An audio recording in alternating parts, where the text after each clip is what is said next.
الحمدللہ رب العالمین والصلاة والسلام علی رسولہ محمد وعلی آلہ وصحبہ اجمعین اما بعد۔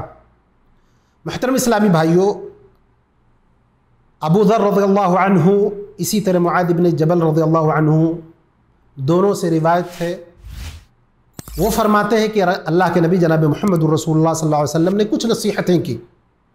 ان نصیحتوں میں 3 چیزیں ذکر کی گئی ہیں۔ پہلی چیز، اتق اللہ حیثما کنت، جہاں بھی رہو اللہ سے ڈرتے رہو۔ وَأَتْبِعِ السَّيِّئَةَ الْحَسَنَةَ تَمْحُهَا، برائی کرنے کے بعد نیکی کرو تو یہ نیکی اس برائی کو دور کر دے گی، ختم کر دے گی۔ وَخَالِقِ النَّاسَ بِخُلُقٍ حَسَنٍ، اور اسی طرح لوگوں کے ساتھ اچھا معاملہ کرو، اچھا برتاؤ کرو، یہ بھی ایک نصیحت ہے۔ اب یہ 3 نصیحتیں جو ہیں اس پہ اگر غور کیا جائے تو پہلی چیز جو ہے کہ جہاں کہیں بھی رہو اللہ کے حدود کی پاسداری رہے۔ یہ نہیں کہ آپ اکیلے ہو تو برائیوں میں اپنے آپ کو مشغول کر لیے، اور جب لوگوں کے درمیان ہو تو ایسا ظاہر کر رہے ہو کہ آپ کے اندر نیکی ہے۔ اسی کو منافقت کہا جاتا ہے کہ انسان جب صرف اللہ کے ساتھ ہو تو غلط کام کرے، انسان جب دوسرے لوگوں کے ساتھ ہو تو اچھائی ظاہر کرے۔ اور اس زمانے میں اتنا بڑا امتحان ہے ہمارے لیے کہ آپ اگر چاہیں تو اپنی انگلیوں کے ذریعے برائی انجام دے سکتے ہیں۔ اتنے آسائش ہو چکے ہیں، اتنے ذرائع ہمارے پاس مہیا ہیں کہ رب کا اگر خوف نہ ہو کسی کے پاس تو اس کو برائی میں مبتلا ہونا ہے۔ موبائل ہے انسان کے پاس، انٹرنیٹ ہے، جب جو چاہے وہ دیکھ سکتا ہے۔ اس اللہ کا خوف اگر اس کے اوپر نہ ہو تو کوئی چیز اس کو روک نہیں سکتی ہے۔ تو اس زمانے میں ہم کو بدرجہ اولا اس نصیحت پر عمل کرنا ہے۔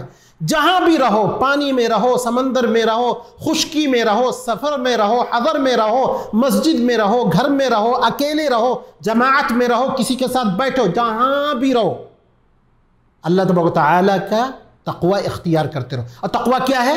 کہ اللہ کے جو ناجائز چیزیں ہیں اس کو چھوڑ دو، جو حلال چیزیں کرو، کوئی حرج کی بات نہیں۔ دوسری چیز ہے کہ وَأَتْبِعِ السَّيِّئَةَ الْحَسَنَةَ تَمْحُهَا، کہ تم نیکیاں کرو برائیوں کے بعد۔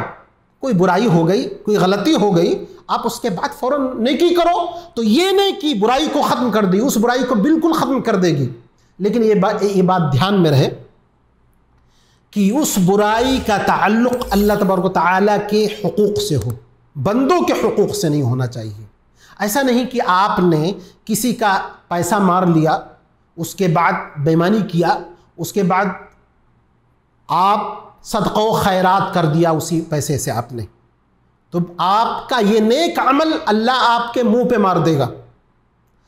تو اللہ کے حقوق سے جو تعلق رکھتا ہے، جو چیزیں، جو نافرمانیاں اللہ کے حقوق سے ہیں، آپ سے مثال کے طور پر کوئی غلطی ہو گئی اور آپ کو ندامت ہوئی تو آپ اس کے بعد مثال کے طور پر وضو کیجئے، نماز پڑھ لیجئے، مثال کے طور پر استغفار کر لیجئے، توبہ خالص کر لیجئے، تو یہ سب نیکیاں ہیں۔ صدقہ کر لیجئے، یہ آپ کے دل میں ہو کہ اللہ تبارک و تعالیٰ مجھ سے غلطی ہو گئی ہے، اللہ تو میری غلطی کو معاف کرنا۔